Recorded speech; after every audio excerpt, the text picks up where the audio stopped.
Fala galera, beleza? Aqui fala Francis para mais um vídeo aqui pra vocês. Já estão até vendo que eu tô um pouco mais bem trajado, porque a gente vai falar dela, Divina Comédia, hoje. Essa resenha é bem especial pra mim. Por quê? Porque bem que foi esse livro que me fez começar a gostar de ler. Eu comecei a ler, eu li pela primeira vez, no caso, quando eu tinha 12 anos. Eu tava assim mexendo nas coisas da minha casa. E daí eu achei a edição da Landmark, eu acho, que é aquela edição bilíngue. Eu falei, ó, que livro foda, mano. Tem um cara mordendo um capeta na capa, vou ler. Daí eu entendi alguma coisa? Quase porra nenhuma. Então, eu fui pesquisar sobre e eu achei maravilhoso. Gostei muito, eu sempre gostei muito de histórias envolvendo religião. Então eu gostei bastante da Divina Comédia na primeira vez que eu li e se tornou um dos meus livros favoritos. Daí eu fui pegar para reler este livro, agora mais amadurecido, para ver o que eu podia pegar de novo nele. Se você não conhece, se você mora na caverna, provavelmente, esse aqui é provavelmente um dos livros mais conhecidos de todos.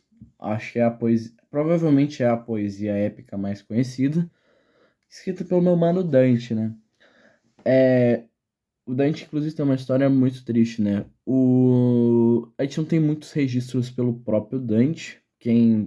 A gente sabe as informações dele mais pelo Boccaccio, Giovanni Boccaccio, que também era um autor dessa época, do Renascimento Cultural, e que ele basicamente era fissurado no Dante e ele virou um biógrafo dele. Inclusive, é muito bom, muito mais fácil descobrir sobre autores quando a gente tem um biógrafo que viveu na mesma época. Então, sabe bastante coisa sobre o Dante. É, Ele é uma poesia épica dividida em três partes, né? Eu acho que dá para considerar três atos. Primeiro começa no inferno, depois vai pro purgatório e depois pro paraíso. Resumidamente, se você não sabe a história, o Dante, o próprio protagonista é o Dante. Ele se põe na história, ele acorda um belo dia num lugar pavoroso. Não é à toa que a frase ele que define essa parte é bem conhecida, né? Ai, acordei e encontrei-me diante de uma selva tenebrosa. E daí ele vai ali, ele descobre que ele tá no inferno. Ele encontra o Virgílio, né? Outro poeta clássico, né?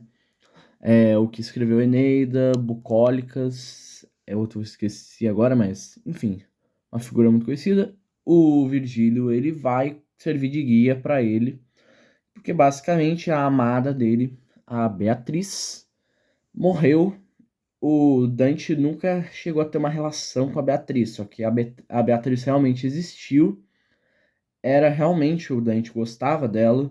Ela morreu 10 anos antes de ser publicada a Divina Comédia, por completo, né, todas as três partes.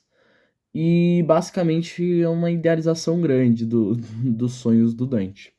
E daí o Dante ele vai com o Virgílio passar por todos esses reinos transcendentais do além até chegar ao céu e reencontrar a sua amada. É uma história bem simples, mas que tem muitas, muitas, muitas camadas. A primeira coisa interessante é que da época do Dante, a gente não tinha uma visão do que seria o inferno de uma forma muito, como posso dizer, palpável. Por quê? Porque na Bíblia não tem nada sobre o inferno. Nem a própria palavra inferno é dita na Bíblia. Ele só explica, ai, se você morrer, se você pecar, você não vai ir para o céu. Você vai para um lugar bosta, muito horrível, onde você vai sofrer. A palavra que define isso nem está na Bíblia e nós não fazemos ideia exatamente como ele é. Então o Dante ele vai pôr ali como ele imagina que seria o inferno. Não só o inferno, mas também o purgatório e o céu. Então, basicamente, tudo que a gente concebe sobre o inferno foi fruto do Dante.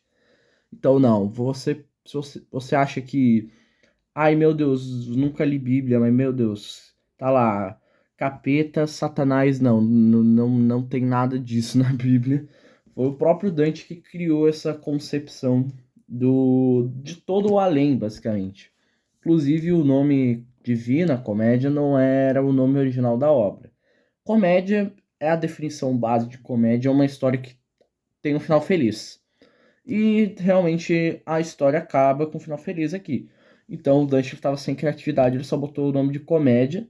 E o Boccaccio, o biógrafo dele, como ele gostou muito da história, ele simplesmente classificou como divina. E daí esse nome pegou e realmente é um nome bem bonito. Acho que combina bem. O Dante, ele vai chegar ali no inferno e a gente vai conhecer ali os seus 9 anéis, que representam cada um pecado. Não tenho certeza se eu vou lembrar de cabeça agora. Mas o primeiro anel, no caso, tem anéis que tem subdivisões, né? Tipo, só o oitavo tem 10 outras subdivisõezinhas. Mas o primeiro anel, se eu não me engano, são dos.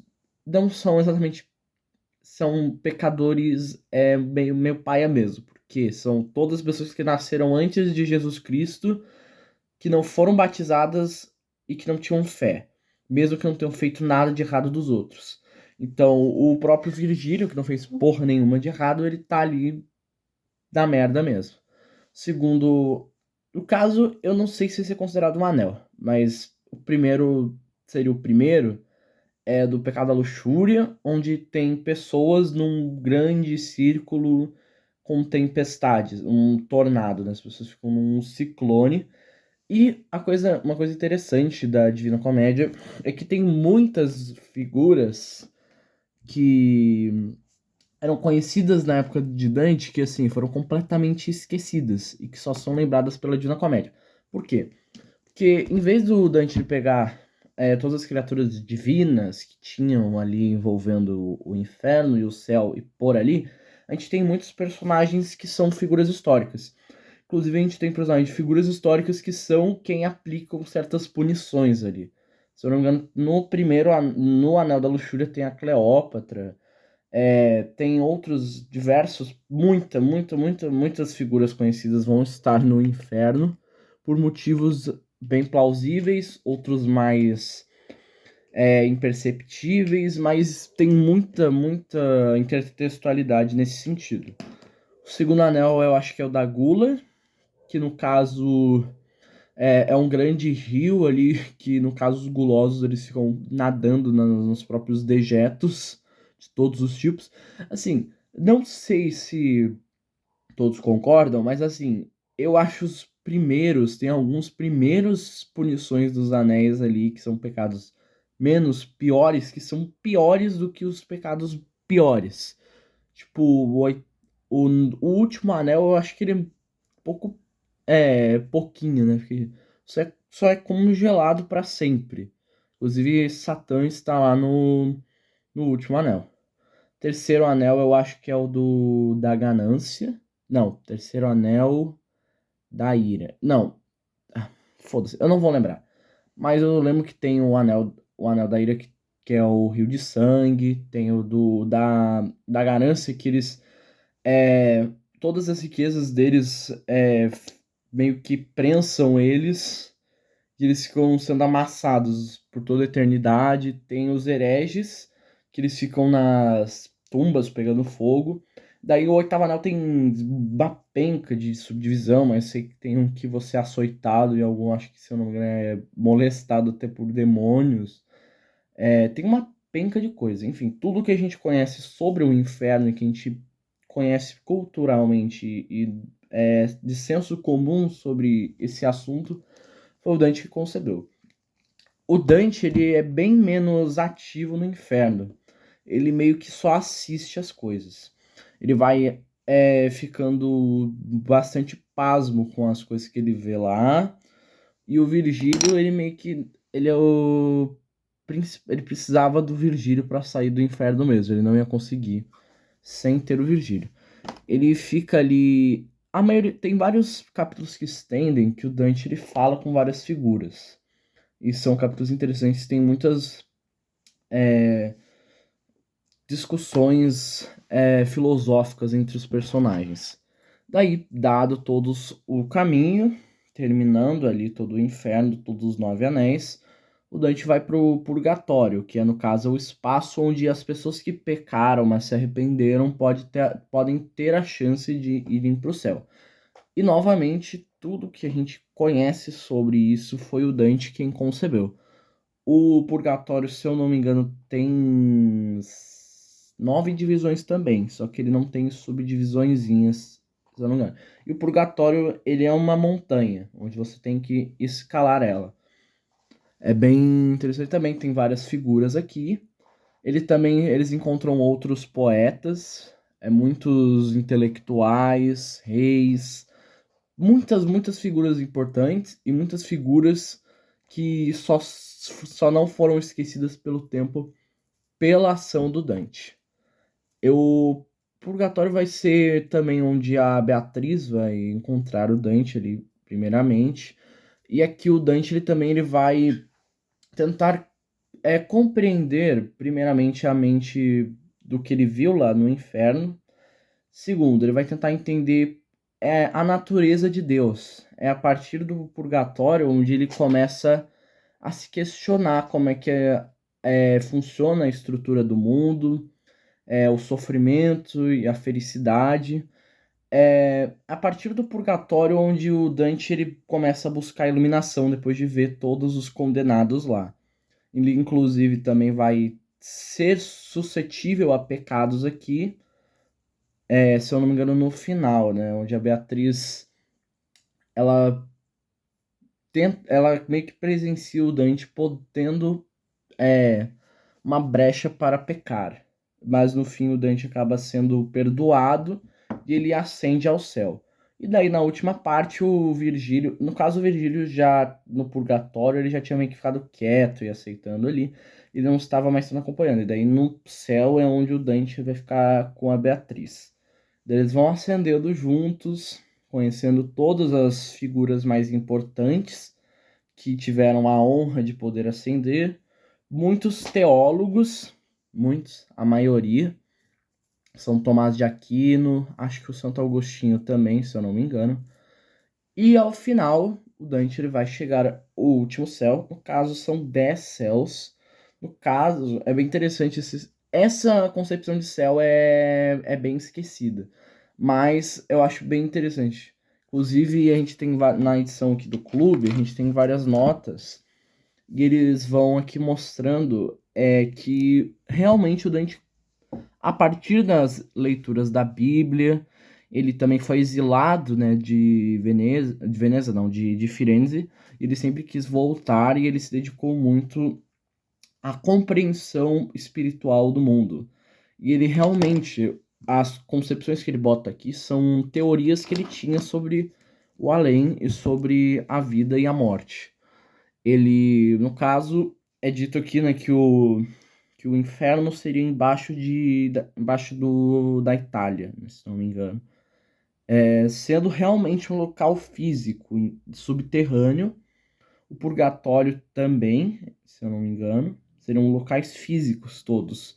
E os céus seriam os inalcançáveis, onde só os capacitados plenamente poderiam chegar. E esses céus nada mais são do que os astros. Ele acreditava que o próprio espaço sideral, seria o espaço celestial de Deus. Então ele ia subindo e ele tem céus que são planetas, né? Tem tipo o céu de Marte, Vênus, Júpiter, Saturno, Urano, são céus separados, cada um com a sua estrutura. Daí em cima tem de todas as estrelas soltinhas que não são grandonas, tem até o céu do Sol. Daí tem o céu, eu não lembro o nome agora, mas é um céu mais lustroso, onde tem vários anjos, e o último céu que seria onde reside a essência de Deus. Tem a última imagem, né, tem do Gustavo Doré. Eu tô com o livretinho aqui, só que eu tô com preguiça de pegar, mas a imagem é bem bonita, né, que a Beatriz, ela no fim, ela meio que assume o papel da Virgem Maria, de um trono, e o Dante, ele fica ali no ciclone de anjos, e daí no centro tem a luz de Deus. No fim, um pouco não fica explícito ou realmente explicado o que, que acontece. Só que aparentemente isso teria sido uma jornada espiritual. Não é à toa que nas notas finais, aparentemente, o Dante ele teria sonhado, a partir das teorias que ele fez, um dia ele teria sonhado com essas teorias em prática. E a partir desse sonho ele teria concebido a ideia de escrever essa obra-prima aqui. Acho que eu me empolguei um pouquinho para falar.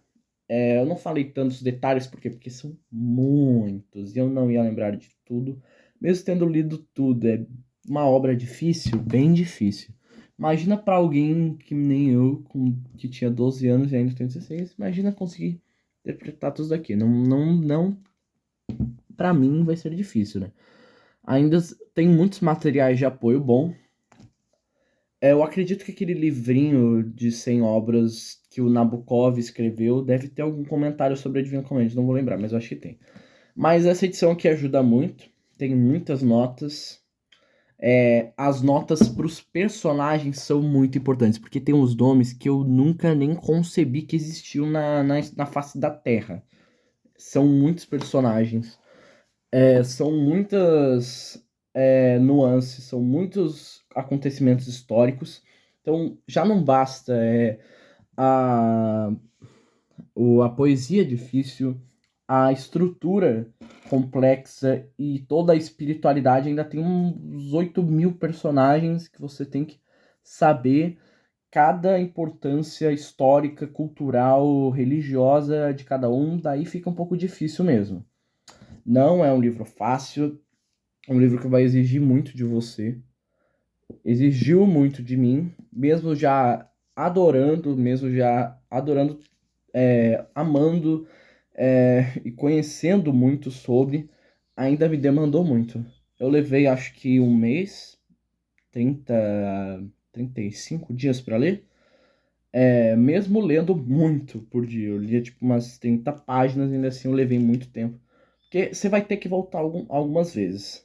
Você vai ter que procurar na internet, às vezes, talvez.